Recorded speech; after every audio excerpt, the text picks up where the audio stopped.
Hey everybody, this is Ozark Prepper 1. Just kind of hanging out on a Thursday night. Uh, it's been cold the past week or two, so I've been pretty busy whenever I get a chance when it's above freezing or close to it. I want to talk about critical thinking and the lack thereof. We're at a point in history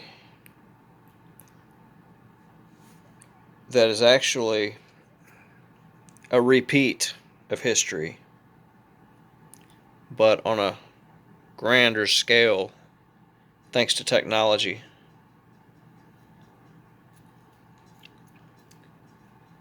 We're past the point of waking people up.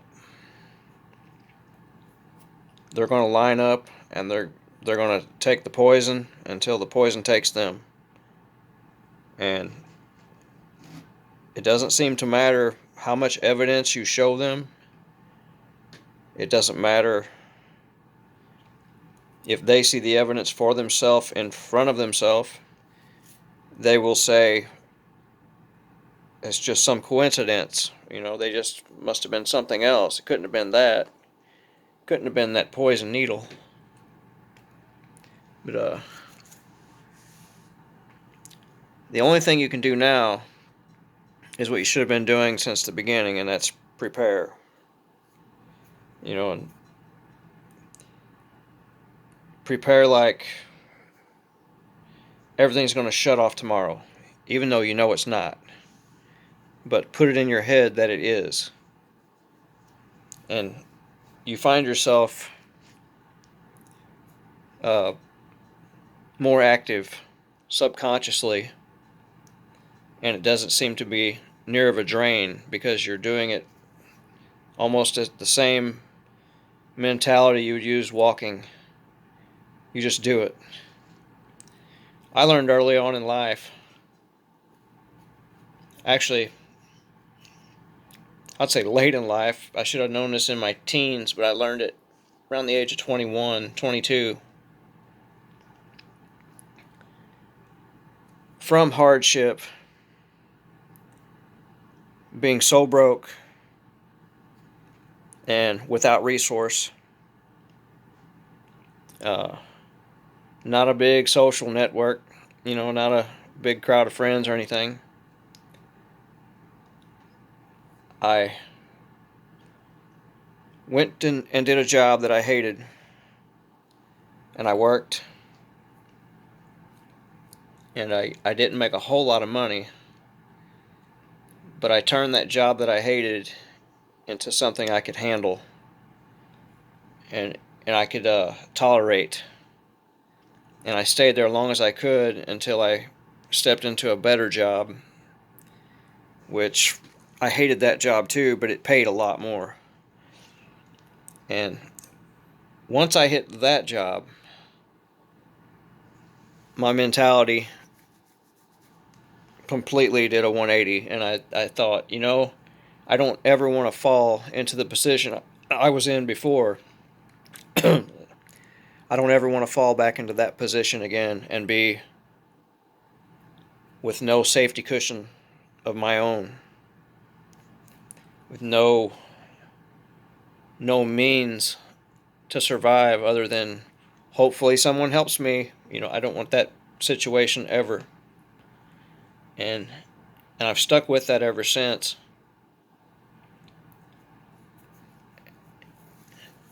And it paid off in a way. Yeah, I'd say it paid off a lot. But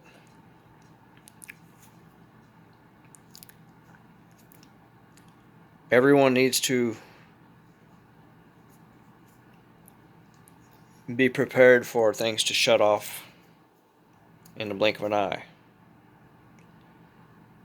Because if you have that mentality and you're always expecting it, you're not going to drive around carefree and live your life carefree. And then when the unexpected does happen, you're not going to be caught with your pants down. And For those of you who have families, uh, say you have youngsters and they're preteens or in their teens by now. Well, they're not of working age. Uh, it'd be a hard pill to swallow to watch a youngster starve. You know, knowing that it's not on them, it's not their fault. You know, they had nothing to do with it. You know, and they deserve the same chance that we had or more. You know, they shouldn't have to starve. You know, they shouldn't have to, have hurting. They shouldn't be having hunger pains, to put it that way. And they're going to see a lot of that, and it's happening all over the world anyway. But it's in certain areas because of tyrannical things going on. But a lot of it can be avoided. And a nation that's prepared, and when I say a nation, I mean the citizens. When the citizens are prepared, they can basically have a standoff with their leadership, and they can say, hey, well, we're going to wait you out. We'll shut this thing down too, and we'll just sit here and wait, and we'll see who makes it longest. And by doing that, the leadership will capitulate to the citizens because they can't make it very long, because they depend on you to go in those corporate stores and those corporate businesses and spend money. And they need your money. They need you to buy those boxed products from the big box stores, from the fast food restaurants that they own. They want you to buy that stuff and consume it. They want you to go buy big 40-ounce sodas. They want you to drink that. They want you to drink big energy drinks. They want you to buy tobacco. They want you to buy all that stuff. They want you to consume it. And then after you consume it and you start getting ill, they've got the cure for you. And that cure might be a 30-year cure where you got to keep coming back. You just keep coming back and getting more cure. And they'll sell multiple products to cure you. So they've made a lot of money and continue to make a lot of money off suffering that they create due to the lack of knowledge of the citizens. They play on everyone's stupidity. They play on everyone's habits and traits. First they hit you with what you can see with your eyes. They bombard you with advertising. You fall for the advertising.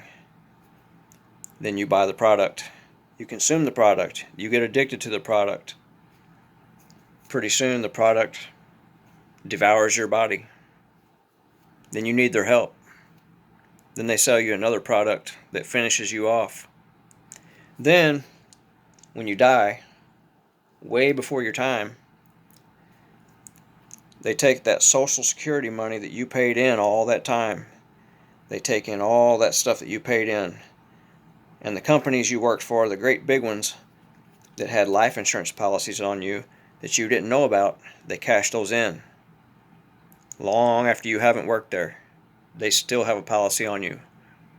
Dead peasants insurance. That's what that's called. And that's what makes everything the way it is right now.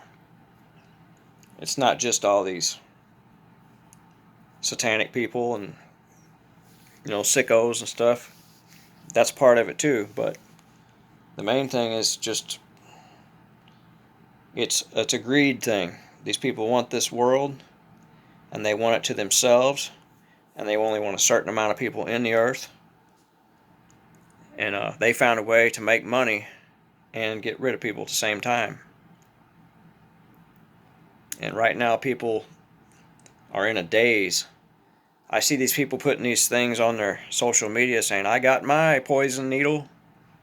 I got my third booster needle.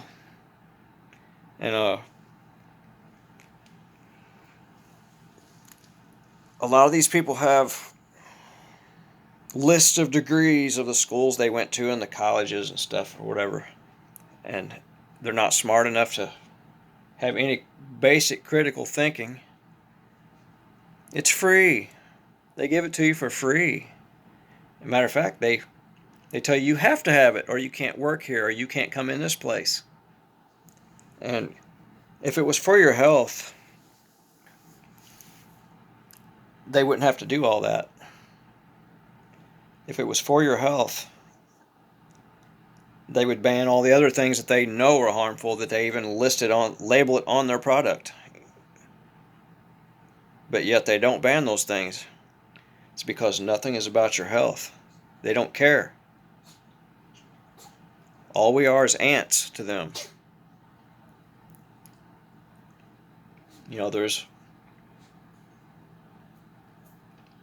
a big scam. And it was planned. And I think this one was planned within the past 20 or 30 years. I don't think this one dates back to the 1800s and 1600s or anything, because our population doubled since 1970. 40, 50 years we've doubled in people. And that got the ball rolling. During the Great Depression, we had 50 million people. Here we are. We have they say 335 or 334 million. I believe it's more like 360 to 400 million in this country. If you factor in all the people the dirtbags that cross the border. But yeah, if they cared about your health, they wouldn't let people flood across the border either, you know. Anyway, I guess I'll get off here before I get too mad to turn back. Y'all have a great weekend, and Ozark Pepper 1 out.